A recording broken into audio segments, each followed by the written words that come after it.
पश्चिम बंगाल में पहले चरण का चुनाव होना है। सबकी निगाहें इस बात पर लगी हैं कि क्या ममता अपना किला बचाने में कामयाब हो पाएंगी या फिर बीजेपी सरकार बनाएगी। पूरी रिपोर्ट देखिए।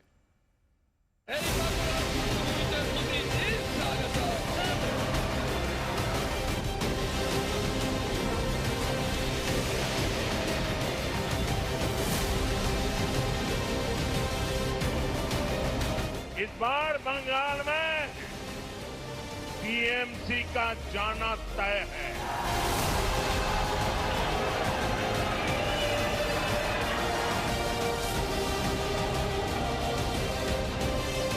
एक बात याद रखना, रोशनी चांद से होता है, सितारों से नहीं। आम जनता का मोहब्बत तृणमूल कांग्रेस से होता है, बीजेपी से नहीं। पश्चिम बंगाल में फैसले की घड़ी आ गई। 4 मई को बनने वाली सरकार चुनने के लिए आज पहले चरण की वोटिंग है। बीजेपी और टीएमसी दोनों की अग्नि परीक्षा है। मोदी और ममता दोनों का बहुत बड़ा इम्तिहान है। सवाल है कि क्या ममता बनर्जी लगातार चौथी बार अपनी सरकार बनाने में कामयाब होंगी या बीजेपी पहली बार पश्चिम बंगाल में सत्ता में आएगी। क्या बीजेपी पश्चिम बंगाल के अभेद्य किले को भेदने में कामयाब होगी। पश्चिम बंगाल में मोदी मैजिक चलेगा या ममता अपना किला बचाने में कामयाब रहेंगी। इन्हीं सवालों को अपने दिमाग में रखकर पहले चरण का वोटर उतरेगा। पहले चरण में 16 जिलों की कुल 152 सीटों पर मतदान है, जिसमें 1478 प्रत्याशी मैदान में हैं। कुल 3,77,171 मतदाता इन प्रत्याशियों के राजनीतिक भविष्य का फैसला करेंगे। मुख्य मुकाबला बीजेपी और टीएमसी के बीच ही है। लेफ्ट और कांग्रेस तो मुकाबले से पूरी तरह आउट है। पहले चरण में चुनाव नॉर्थ बंगाल में और इन 152 सीटों से बीजेपी को बहुत उम्मीदें हैं और इसकी वजह है बीजेपी का इस इलाके में पिछली बार का प्रदर्शन।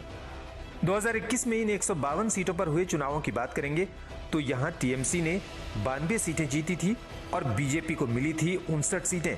एक सीट निर्दलीय प्रत्याशी जीता था। 2021 में बीजेपी ने कुल 77 सीटें जीती थी और उनमें से सभी 59 सीटें इसी उत्तरी बंगाल में जीती थी।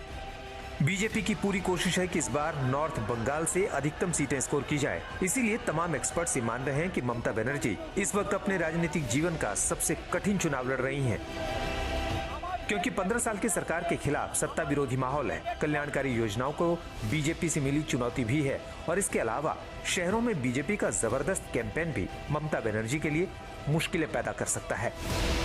और इन सब में बीजेपी का सबसे बड़ा हथियार बन सकता है SIR, यानी कि स्पेशल इंटेंसिव रिव्यू, जिसके खिलाफ ममता बनर्जी ने खूब अभियान चलाया।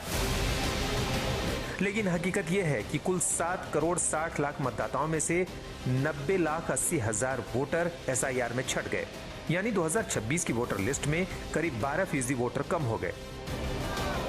और ये माना जा रहा है कि SIR में वोटर कम होने का खामियाजा ममता बनर्जी को भुगतना पड़ सकता है, क्योंकि सबसे ज्यादा वोटर मुस्लिम बहुल सीटों पर ही कम हुए हैं। खासतौर पर मुर्शिदाबाद, जहां से SIR के बाद सबसे ज्यादा 7,40,000 से अधिक नाम सूची से हटा दिए गए। इसीलिए ममता बनर्जी के लिए SIR इन चुनावों का बहुत बड़ा मुद्दा बन गया है। ममता बनर्जी ने बांग्ला अस्मिता और बांग्ला भाषा को भी मुद्दा बनाया हुआ है। इसके अलावा ममता बनर्जी ने यह भी मुद्दा बनाया है कि बीजेपी आई तो बंगाल में लोगों का मछली खाना मुश्किल हो जाएगा।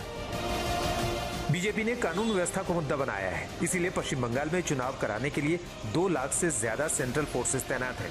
टीएमसी कह रही है बीजेपी डरा रही है। बीजेपी का दावा है कि जनता बेझिझक वोट दे, इसीलिए सेंट्रल फोर्स तैनात है।